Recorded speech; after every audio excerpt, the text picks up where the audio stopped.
So hello and welcome to this reaction video of Philip K. Dick. It is his speech in Metz, France. If you want to watch the entire video, I do have a link below where I show you an edited version. I edited out the French translator and I added subtitles. So you can see the entire video there. This is my reaction to that video, and we're going to talk about Neville Goddard, manifesting, the law of assumption, of course.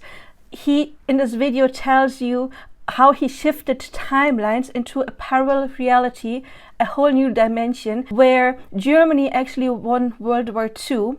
And it was, of course, not a nice reality to be in. I earlier said, and it was a mistake, I'm editing now after I have watched the entire thing again, that he experienced a world where Germany won World War II. That was mistaken. Instead, he had written a novel about it, and then he met someone who had experienced that and told him about it. He himself experienced a different dimension where Richard Nixon was not being overthrown and there was police tyranny. So he did experience a very negative world compared to the one he then has lived. He also will tell you how he died in another reality, but then all of a sudden shifted back into another one. So you already can tell this is going to be a highly interested video, and yeah, let's react to it. Since this video is probably going to be a bit longer, I'm going to split it into several parts, depending on the different topics. So you better subscribe and hit the bell icon if you haven't yet, so that you won't miss the other reaction videos to that, I believe, truly amazing video, that Pearl from 1977. But now let's start. May I tell you how much I appreciate your asking me to share some of my ideas with you. The title of my address is, If You Find This World Bad, You Should See Some of the Others. I would like to confess that I've been asked to cut about 2/3 of my speech out and deliver as short a speech as possible. Upon examining my speech, I find that it is very easy to remove 2/3 without doing any injury to it. I even considered cutting 3/3 out of it. Well, I'm really glad he didn't cut out 3/3 of it, because this is testimonial of someone who shifted timelines. I mean, we constantly shift timelines all the time. We even have this book, one of the many books by Michael Talbot, The Holographic Universe. If that is true and we really are living in a holographic universe, then nothing is fixed, nothing is set, and we can constantly alter, just like a video game where we can alter our avatar and anything else. We can determine what kind of experience we want to make. And it seems to be similar in that what we call real life experience. However, some of these shifts seem to be more significant than others. I mean, maybe you have heard of the Mandela effect. Many people remember watching in the news that Nelson Mandela died. They remember the speech his wife gave, what she was wearing, and all of that. However, Nelson Mandela did not die in jail. He died many years later. I mean, he even became the president after he got out of jail. So that did not happen. So there must have been a collective of people who shifted timelines where Nelson Mandela died into another timeline, and they remember something that did not happen in this exact timeline. And it reminds me of something that I've heard, and that is that some Muslim people, they learn to memorize the entire Quran, or I don't know how to pronounce it in English, I'm sorry, word by word, because according to their belief, there are some deities who are able to change set things, like the written word. So there might be one version of a book in one timeline and a different version in another. But the memories cannot be changed and altered. Well, even though with the revision technique you can alter them somehow, but if you shift into another timeline, you will still most likely remember what happened in one timeline, but the people you'll meet in the new timeline, and you can have the same friends. And your friend in this timeline remembers thing A happening, and in this timeline your friend remembers something else. So the people around you may have different memories from what you have, and that is why we can use the revision technique. But he experienced a shift very great. I already applied it, shifting to another dimension where the Second World War ended completely different.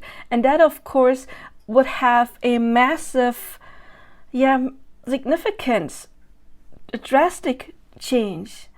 Usually when we shift timelines, those changes we experience are not that great. We slowly shift from one to one to one, but sometimes, of course, it can happen that you jump into a timeline where things completely change and they are completely significantly different from the timeline that you have known before.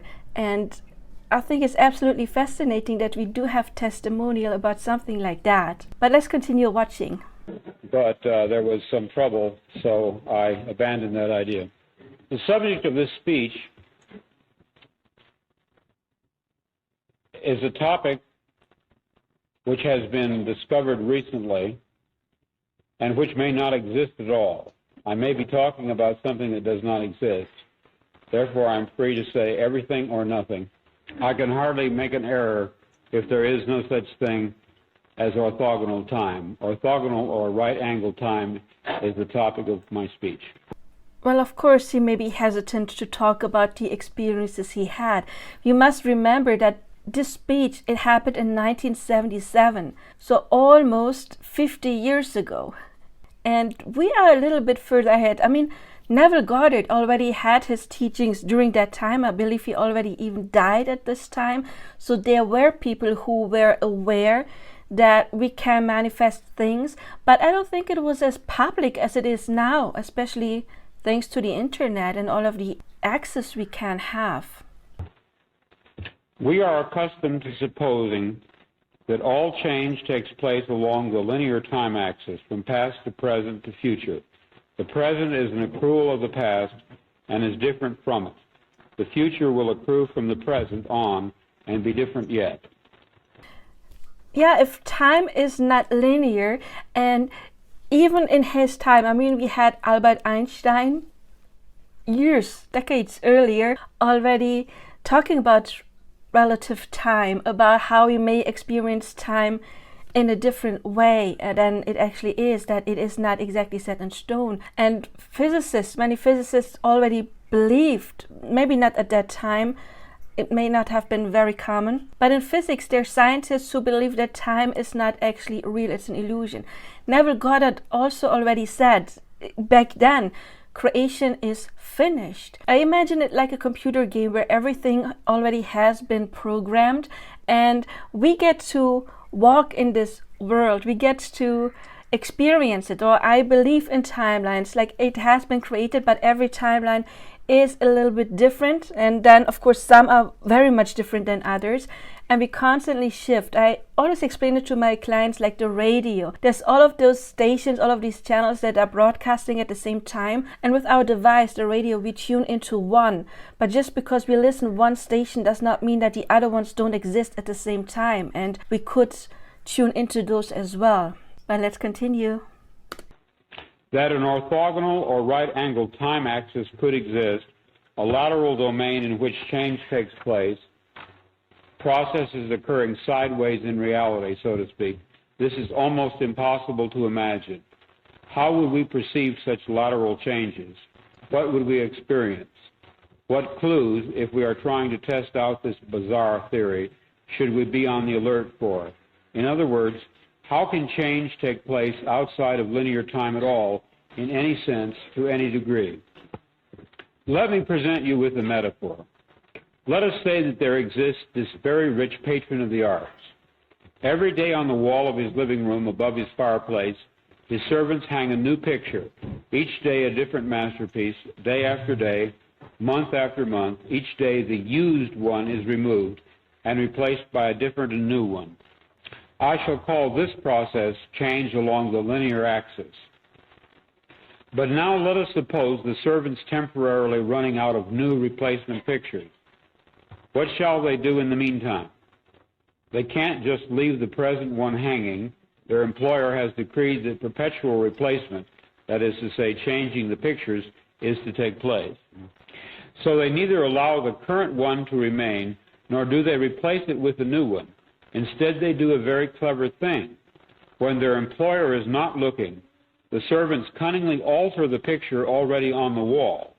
They paint out a tree here, they paint in a little girl there, they add this, they obliterate that, they make the same painting different, and in a sense new, but as I'm sure you can see, not new in the sense of replacing it. The employer enters his living room after dinner, seats himself facing the fireplace, and contemplates what should be, according to his expectations, a new picture. What does he see? It certainly isn't what he saw previously, but also it isn't somehow, and here we must become very sympathetic with this perhaps somewhat stupid man, because we can virtually see his brain circuits striving to understand. His brain circuits are saying, yes, it is a new picture, it is not the same one as yesterday, but also it is the same one, I think. I feel on a very deep intuitive basis, I feel that somehow I've seen it before. I seem to remember a tree, though, and there is no tree. Now, perhaps if we extrapolate from this man's perceptual, mentational confusion to the theoretical point I was making about lateral change, you can get a better idea of what I mean.